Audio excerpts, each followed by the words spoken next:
Monsieur Twagiramungu, bonjour. Bonjour. Vous avez été Premier ministre du Rwanda et aujourd'hui vous êtes dans une manifestation des opposants suite à la présence de Kagame à Bruxelles. À quoi est due votre décision de venir ici? D'abord, je suis un opposant à partir du Rwanda jusqu'ici à l'étranger. Ça, c'est un. Deuxièmement, je ne peux pas m'asseoir chez moi quand il y a quelqu'un qui est protégé, je dis bien protégé par la communauté internationale, malgré les crimes qu'il a commis et malgré le fait que monsieur ne veut pas la démocratie ni nous accorder la liberté de rentrer chez nous. Vous comprenez? Donc j'ai beaucoup de raisons pour ce faire. Et vous dites protéger. Quelles sont les raisons qui font que jusqu'à aujourd'hui on le protège toujours malgré tout ce que l'on sait de lui? Mais on le protège parce que notre combat est peut-être faible. Et si même ce combat était fort, nous aurions, nous, besoin de la communauté internationale. Parce que on ne peut pas comprendre. Mais, oui, vous disiez? Je disais donc qu'on ne peut pas comprendre comment quelqu'un qui a tiré sur l'avion qui portait deux chefs d'État, c'est comme si on avait tiré sur deux pigeons voyageurs. Le président Habyarimana et le président du Burundi sont morts. Et la communauté internationale le sait très bien. Parce qu'il y a eu une enquête menée par le juge Bruguière. Cette enquête a été brouillée, vous comprenez. Il y a un génocide qui a été commis au Rwanda, avec 8000 personnes tuées à Kibeho. C'était le 22 avril 1995 ou 1995 si vous préférez.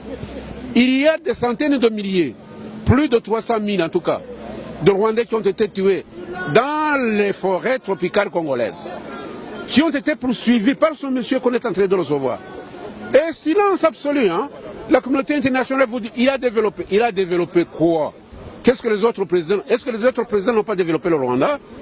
Qu'est-ce qu'il a développé jusqu'à échanger les génocides commis par ce monsieur-là, les échanger contre notre liberté? Ça, nous ne sommes pas d'accord. Voici une raison fondamentale pour moi de venir ici et manifester. Et dans le milieu des manifestations, je vois aussi des Congolais. Et vous trouvez que c'est normal qu'ils viennent aussi manifester contre Kagame? Mais pourquoi? Les Congolais, ils auraient plus de raison qu'un autre Africain, en tout cas, de la région du Grand Lac. Pourquoi? Le Congo a été maintes fois menacé par le régime de Kagame et Kagame en personne. Pourquoi? Parce que Kagame est soutenu par des forces souterraines qui veulent continuer à exploiter la richesse du Congo. Kagame a assassiné même, on le dit bien, le président Kabila, le père de Kabila, Joseph. Et ils ont placé Kabila, Joseph au pouvoir. Vous pouvez vous comprendre ça? Monsieur Kabila, Joseph est au pouvoir, il gouverne pour le compte du président Kagame et il gouverne par d'autres forces souterraines aussi qui le soutiennent. Donc les Congolais, ils ont pratiquement raison de venir manifester contre le régime de Kagame et Kagame lui-même.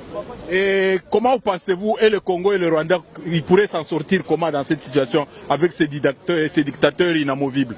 Mais les dictateurs inamovibles sont soutenus par la communauté internationale. Je vais vous donner des raisons. Je vous ai dit, Kagame est accusé, par nous au moins, d'avoir assassiné deux présidents, le président rwandais Habyarimana et le président du Burundi. Deuxièmement, Kagame a commis des crimes connus. D'abord, en tuant les deux présidents, il a provoqué le génocide au Rwanda. Il a commis le génocide à Kibeho, ça je voulais signaler. Il a commis le génocide et le massacre inouï dans votre pays, au Congo. Et tout ça est connu par le rapport, qu'on appelle rapport Mapping Report.